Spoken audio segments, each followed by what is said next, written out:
Hi guys, welcome to the channel.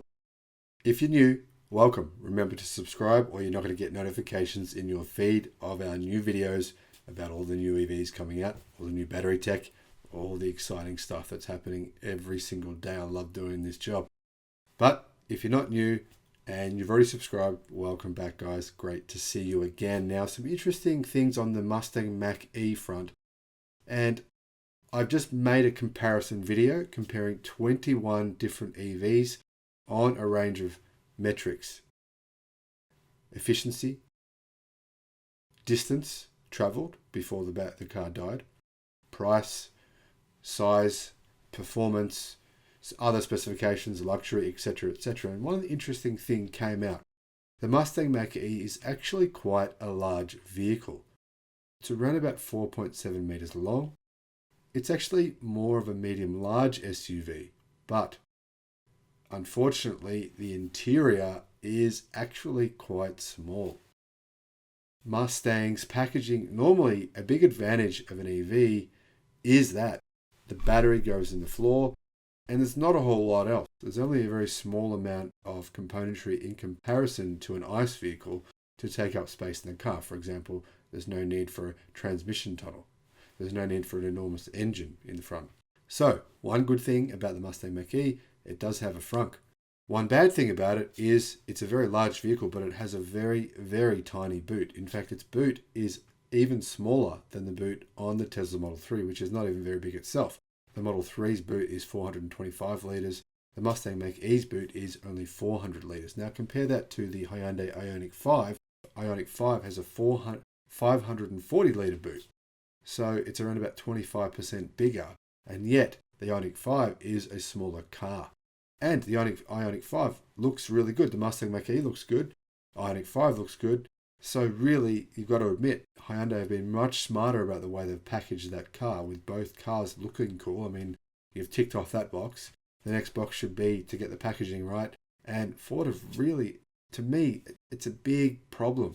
If you're wanting to buy a family car, and you're getting the boot of a small hatchback, I think it really compromises the car. But aside from that, I think Ford have done some really good things with the car. But in this video, I'm going to focus on some of the issues they're having currently and on what Sandy Munro said about the car. Now, obviously, there's a big problem with Ford's 12-volt battery, the little lead-acid battery that actually is used to start the car and do other things. All electric cars have a little battery in addition to the big electric battery. Now, the new Tesla Model S Plaid has replaced that lead-acid battery with a lithium-ion battery. For whatever reason, that seems hard to do. The cost is high to make this small battery as lithium-ion. I don't understand why that is, but apparently that's the case. Anyway, that's been a big problem with Mustang Mach-E's because many of the cars, when you actually charge the car, it'll actually draw power out of the small battery, the 12-volt battery, and it can actually make that battery go dead, and that's been a big problem. Ford apparently have said they've fixed this for current vehicles going out to market, but for original owners of the car, to get a fix, they can't do an over-the-air update. I can't understand why they can't do an over-the-air update, because Ford say that they can do over-the-air updates. This should be something, in my opinion, they can fix an over-the-air update, because all they need to do is make it so that the actual battery can actually send out charge to the lead-acid battery. And obviously they fixed it in new cars, so I don't understand why they can't fix it. Anyway, you've got to take your car into the shop. Another one of the small issues that Ford Mustang Mach-E have had is bolt tightening. Apparently some of the bolts weren't tight, and so owners need to take their car back to Ford to get those bolts tightened up. This is one of the issues that Sandy Munro mentions in the video. He says that, if you look at some of the bolts in the car, they're sort of all over the place, and there's a lot of them. It's one of the issues that he mentions. I don't think it's a big issue, but I do think it just looks kind of messy. But let's move on to some of the actual real issues. Well, when Munro looks at a car, just so you guys know, he takes them apart piece by piece by piece. He literally breaks the car down piece by piece, and he shows us the breakdown in a series of videos. Obviously, it takes too long to just do it in one video, so he does a series of videos. Now, this video was about Sandy Munro and his team taking the car apart from the front. So you remove the front tray and then you see what's inside, and then they start taking it apart piece by piece in terms of the front of the car, what's under the bonnet. Now, as you can see right from the start, the dismantled front has revealed a very complex system that Munro was actually quite shocked by. He dramatized a little bit with saying it was a nightmare. I don't think he meant that. I think he was exaggerating a bit. Technically, apparently he says it's not a bad system, and he even says at one point it's better than the system in the Volkswagen ID4. But from an engineering standpoint, it is a mess. You mean, just looking at the video, you're looking at it yourself, you see it does look like a bit of a mess, and he explains how they've put boxes upon boxes upon boxes, and one of the boxes even says on it, if dropped, replace. So that's a bit concerning to me, if dropped, replace. Now, in the front, there are multiple major components, like an electric motor, inverter, DC to DC converter, AC converter, several pumps, and, well, the worst part, he says, is the myriads of hoses and connections between them, and the high number of screws. Now, he says that when he worked at Ford, the hoses that they're using in this car are ones that they recognize actually leak. There's nothing you can do about it. They will leak. So they tried to use a different product, and he doesn't understand why they're using the hoses that he says definitely will leak, because that's what he discovered as an engineer. That is a problem of that specific component. So that was sort of a baffling decision there by Ford. Now, Munro explained that a thermal system like what is in Tesla's is Munro explained that a thermal system like that is a costly crutch with tons of components off the shelf.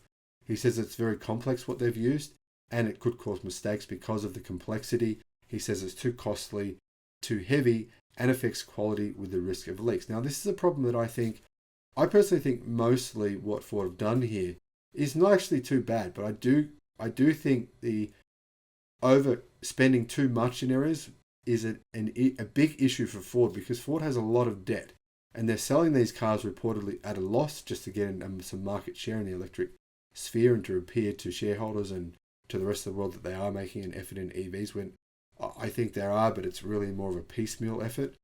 But realistically, for Ford to be able to really get into the market, they need to have a car where they can make a profit from it, or at least sell it at a no loss, for example. But apparently Ford are selling these at a loss. Now, the efficiency of these vehicles is around about 15 kilowatt hours per 100 kilometers, versus, say, a Model 3 with, like I said, a slightly bigger boot. The interior is not all that different in terms of size either, and the efficiency of one of those is 12 kilowatt hours per 100 kilometers. So you can see the efficiency is a bit lower because Ford has had to put more batteries in the car to make up for the fact that it's a big, heavy car in comparison to some of its competitors.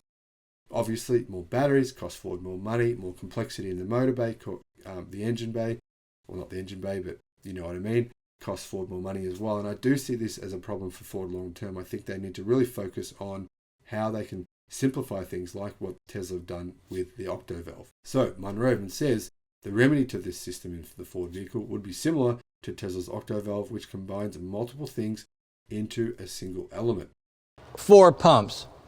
Pump 1, pump 2, pump 3, and pump 4. Now, pump 3 and 4 have a heat sink underneath them, and quite frankly, I don't see that very often. The last thing I want you to see is down here. You can see that there's a 4-way valve. Okay. Now, connecting all this stuff together is this myriad of hoses, and you can see that we've marked the flow characteristics for all of these different hoses so that we can try and figure out how this actually works. So now that we're looking at the hoses, let's look at how they have to be put together. One of the banes of an engineer is COTS, commercial off-the-shelf components. And when I look at this, I look at a crutch. I don't like these things. I don't like them because it's a good way to have an operator make a mistake. So if we look at these components, and I'll point them out, right here, this is a spring clip or a spring clamp. There are 31 of those. There are 14 different COTS connectors. And if we look at them, this is going to be a T. These, the straight ones are called nipples, like down here. And then we've got 390s, and I can't see one right now, but there's 390s in there as well.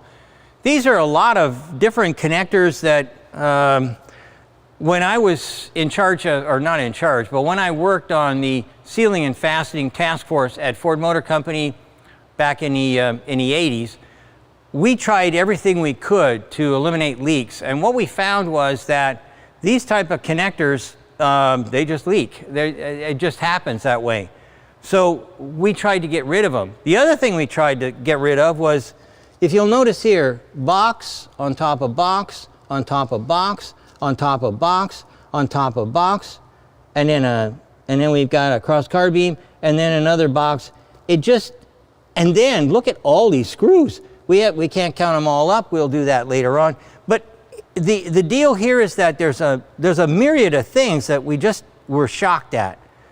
The one thing that I was shocked at was this. It says on the back, scrap if dropped, and we have no idea what that product is. However, guys, on the good side, Munro noted that a plastic tray for the 12-volt battery was a good thing, but he says that the whole front part is actually too complex with multiple parts, instead of a more elegant and probably cheaper single plastic element like in the case of what Tesla are doing.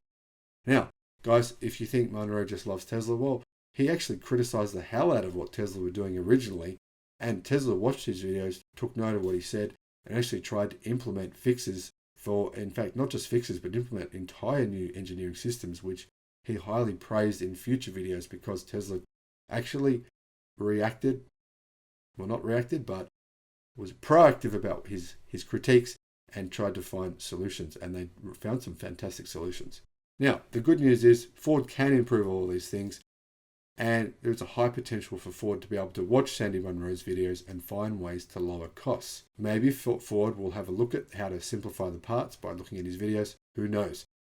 However, I'm skeptical that will be the case. See, Munro talked about this in a previous several videos over the past few years, where he says in his experience at Ford, he experienced the exact opposite to what happens at Tesla. Now, Munro apparently one weekend, he realized that Ford's system could be massively improved. One of their several of their different production systems he realized could be massively improved. He went and he actually made these improvements himself, and these improvements made a huge difference to the productivity of Ford's production line. Ford came along and nearly fired him and made him change back everything that he'd done. So rather than saying, "Oh, what have you done?